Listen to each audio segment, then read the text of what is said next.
Let's talk about sales motivation. How to motivate a sales team if you're a sales team leader, or how to keep yourself motivated if you're in sales. My name is Tracy and I've been in sales now for 39 years and I have run Sales Training International for the last 25 years. I have worked with thousands of companies and salespeople globally, and these are the top tips that they have told me and that I know really help with sales motivation. So let's start. Number one is targets. Salespeople need and like targets.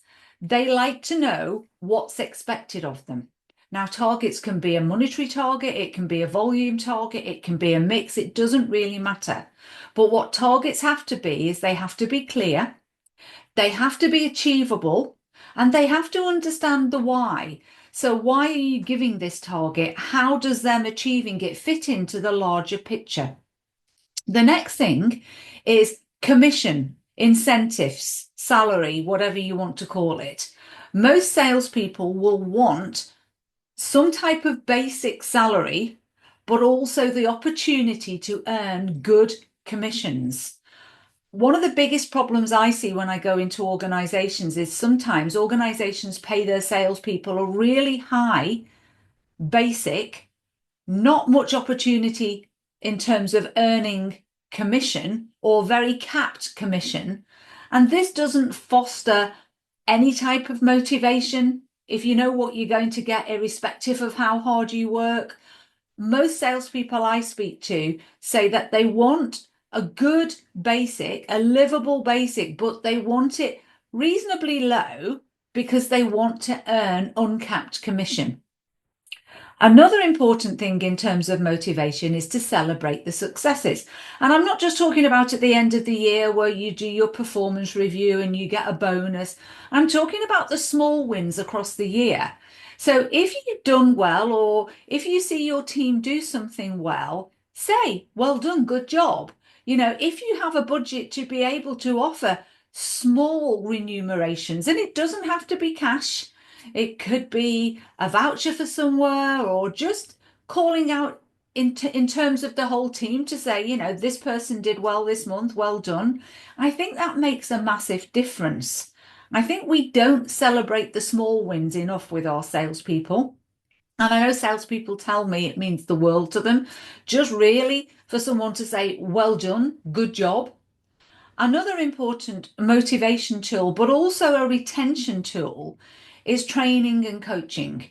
If you train your sales staff well, not only does it help motivate them and make them want to do better, it also helps retain them. Sales changes so often, the industry changes, sales tools and techniques change. So we need to keep our staff trained so that they understand the latest tools, what's going on in the sales industry, what's going on in their industry.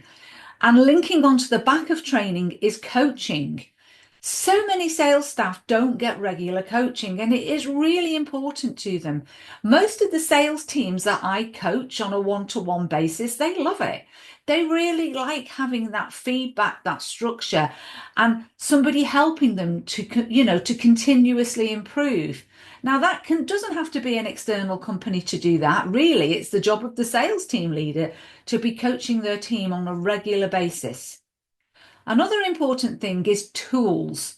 Are our sales staff given the right tools? Do they have a good CRM system? Do they know how to use it?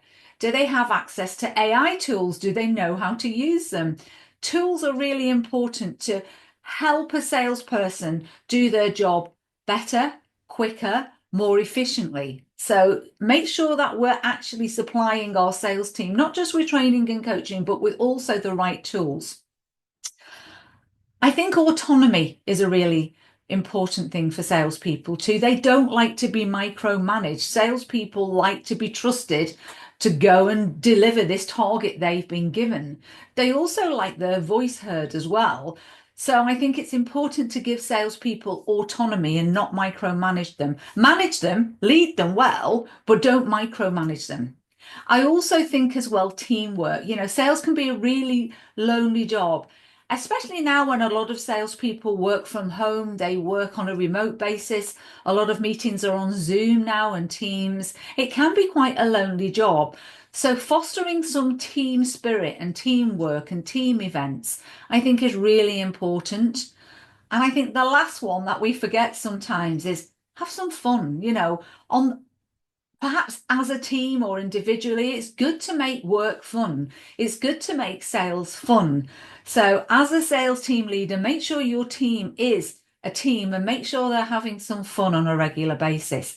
I think if we can make sure that we have the right targets, we have the right commission and incentives, we do celebrate the small wins, we give them the right training, coaching tools, we give them some autonomy, we have a good team work and team structure, and we have some fun, you're going to have a really motivated salesperson or sales team.